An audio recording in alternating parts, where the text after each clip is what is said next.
आदरणीय मुख्यमंत्रीगण, केंद्र में मंत्रिपरिषद के मेरे साथी, गवर्नर्स, लेफ्टिनेंट गवर्नर्स, आप सबको नमस्कार।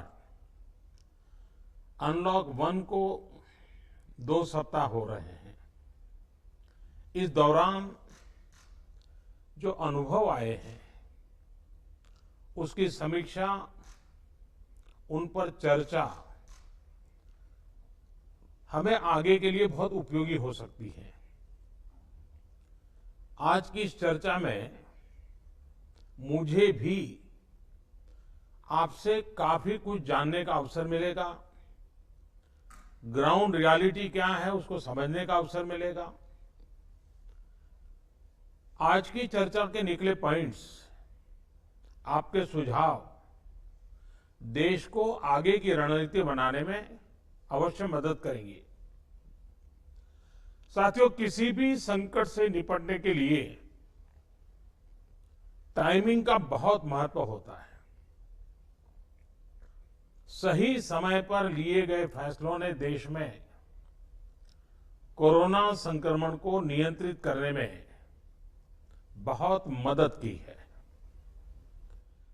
भविष्य में जब कभी भारत की कोरोना के खिलाफ लड़ाई का अध्ययन होगा, तो ये दौर इसलिए भी याद किया जाएगा कि कैसे इस दौरान हमने साथ मिलकर के काम किया।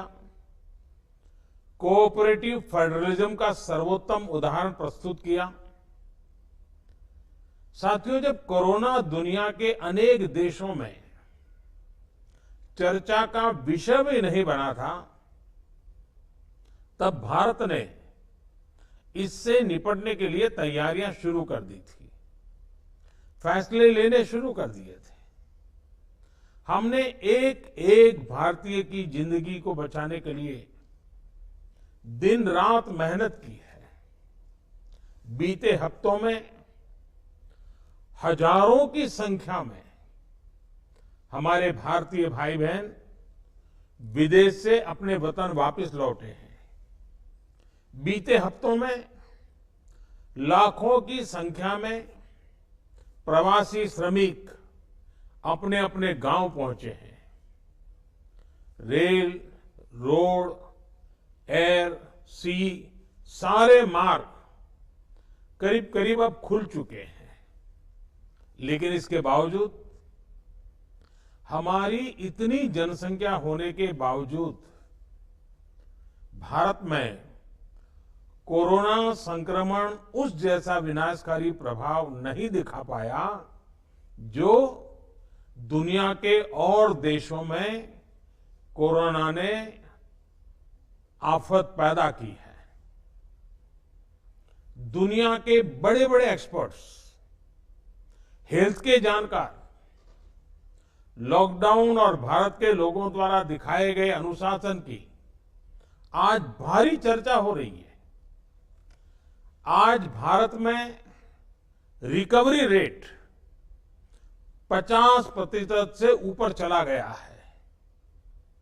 आज भारत दुनिया के उन देशों में अग्रणी है जहां कोरोना संक्रमित मरीजों का जीवन बच रहा है।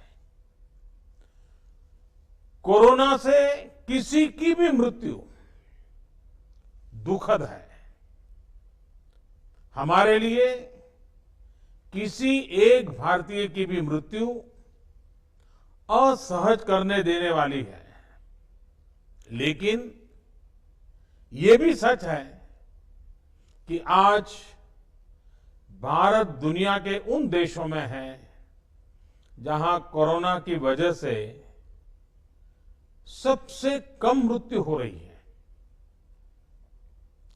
अब अनेक राज्यों के अनुभव आज आत्मविश्वास जगाते हैं कि भारत कोरोना के इस संकट में अपने नुकसान को सीमित करते हुए आगे बढ़ सकता है। अपनी अर्थव्यवस्था को तेजी से संभाल सकता है।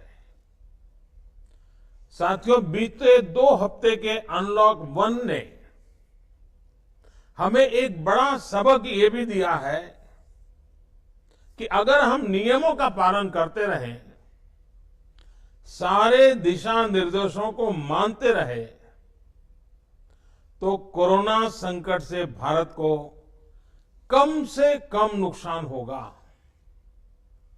इसलिए मास्क या फेस कवर, उस पर बहुत ज्यादा जोर देना अनिवार्य है, आवश्यक है। बिना मास्क या फेस कवर के घर से बाहर निकलने की अभी कल्पना करना भी सही नहीं है। ये जितना खुद उस व्यक्ति के लिए खतरनाक है, उतना ही उसके आसपास के लोगों के लिए भी। इसलिए 2 गज की दूरी का हमारा मंत्र हो, दिन में कई बार 20-20 सेकंड के लिए साबुन से हाथ धोने की बात हो, सैनिटाइजर का इस्तेमाल हो, ये सभी बहुत गंभीरता से किए जाने चाहिए।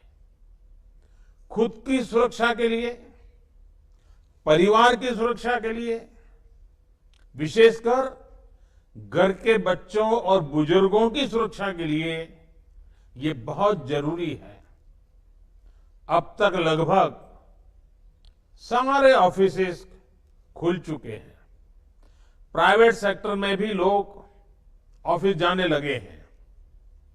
बाजारों में, सड़कों पर भीड़ बढ़ने लगी है। तो ये सारे उपाय ही कोरोना को तेजी से फैलने से रोकने में मददगार होंगे। थोड़ी सी भी लापरवाही, थोड़ी सी भी ढिलाई, अनुशासन में कमी कोरोना के खिलाफ हम सभी की लड़ाई को कमजोर करेगा। और इतने दिनों की जो तपस्या है, उस पर पानी फिर जाएगा।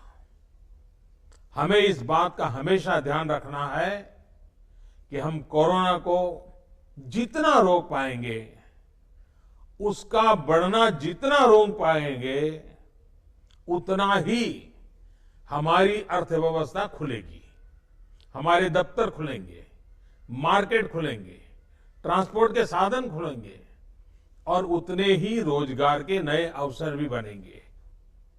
साथियों, आने वाले दिनों में अलग अलग राज्यों में इकोनॉमिक एक्टिविटी का जिस तरह विस्तार होगा, उससे मिले अनुभव दूसरे राज्यों को भी बहुत लाभ पहुंचाएंगे।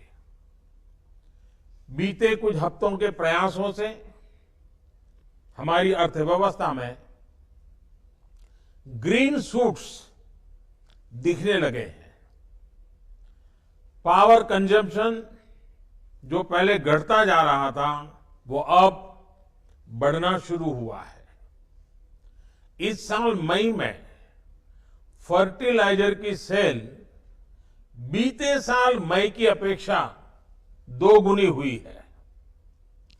इस बार खरीफ की बुआई बीते साल की अपेक्षा करीब 12-13% ज्यादा हुई है। 2 व्हीलर्स का प्रोडक्शन लॉकडाउन से पहले के स्तर का करीब करीब 70% तक पहुंच चुका है। रिटेल में डिजिटल पेमेंट भी लॉकडाउन से पहले की स्थिति में पहुंच चुका है।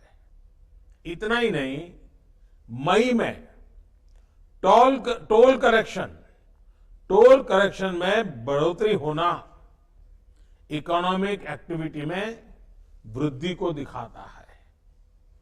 लगातार 3 महीने तक एक्सपोर्ट में कमी के बाद जून में एक्सपोर्ट फिर से बाउंस बैक करके पिछले साल के प्री कोविड पीरियड में पहुंच गया है। ये तमाम संकेत है जो हमें प्रोत्साहित कर रहे हैं, आगे बढ़ने के लिए प्रेरित कर रहे हैं। साथियों, आप में से अधिकतर राज्यों में एग्रीकल्चर, हॉर्टिकल्चर, फिशरीज और एमएसएमईज का हिस्सा बहुत बड़ा है। आत्मनिर्भर भारत अभियान के तहत बीते कुछ दिनों से इन तमाम सेक्टर्स के लिए अनेक प्रावधान किए गए हैं। एमएसएमईज को सपोर्ट करने के लिए अनेक फैसले हाल में लिए गए हैं। समयबद्ध तरीके से एमएसएमईज को बैंक से क्रेडिट दिलाने का प्रयास हो रहा है। 100 करोड़ रुपए तक के टर्नओवर वाले उद्योगों को 20% अतिरिक्त क्रेडिट के ऑटोमेटिक इंक्रीज का लाभ दिया गया है। अगर हम बैंकर्स कमिटीज के माध्यम से ये सुनिश्चित करेंगे कि उद्योगों को तेजी से क्रेडिट मिले, तो वो जल्द से जल्द काम शुरू कर पाएंगे, लोगों को रोजगार दे पाएंगे। साथियों, हमारे यहां जो स्मॉलर फैक्ट्रीज हैं, उन्हें गाइडेंस की, हैंड होल्डिंग की बड़ी जरूरत है। मुझे पता है आपके नेतृत्व में इस दिशा में काफी काम हो रहा है। ट्रेड और इंडस्ट्री अपनी पुरानी रफ्तार पकड़ सके, इसके लिए वैल्यू चेन पर भी हमें मिलकर काम करना होगा। राज्यों में जहां कहीं भी स्पेसिफिक इकोनॉमिक एक्टिविटी पॉइंट्स हैं, वहां 24 घंटे काम हो, सामानों की लोडिंग अनलोडिंग तेजी से हो, एक शहर से दूसरे शहर तक सामान जाने में स्थानीय स्तर पर किसी तरह की दिक्कत ना हो, तो इकोनॉमिक एक्टिविटी और तेजी से बढ़ेगी। साथियों, किसान के उत्पाद की मार्केटिंग के क्षेत्र में हाल में जो रिफॉर्म्स किए गए हैं, उससे भी किसानों को बहुत लाभ होगा। इससे किसानों को अपनी उपज बेचने के लिए नए विकल्प उपलब्ध होंगे, उनकी आय बढ़ेगी और खराब मौसम के कारण, स्टोरेज के अभाव के कारण उनको जो नुकसान होता था, उसे भी हम कम कर पाएंगे। जब किसान की आय बढ़ेगी तो निश्चित रूप से डिमांड भी बढ़ेगी और राज्य की अर्थव्यवस्था की गति भी बढ़ेगी। विशेष तौर पर नॉर्थ ईस्ट और हमारे आदिवासी इलाकों में फार्मिंग और हॉर्टिकल्चर, इसके लिए अनेक अवसर बनने वाले हैं। ऑर्गेनिक प्रोडक्ट्स हो, बांबू प्रोडक्ट्स हो, दूसरे ट्राइबल प्रोडक्ट्स हो, उनके लिए नए मार्केट का द्वार खुलने वाला है।